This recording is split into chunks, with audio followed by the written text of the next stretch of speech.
Stephen Curry nakagawa na naman ng NBA record history.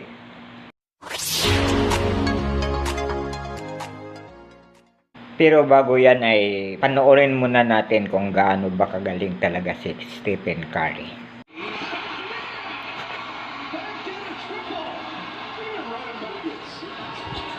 Steph's got it. 8 seconds. The three to win the game.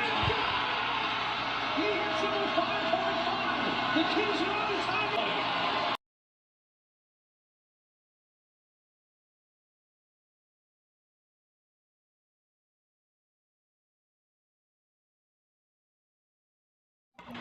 Sa darating na panahon ng liga ay marami pang gagawing NBA record si Stephen Curry.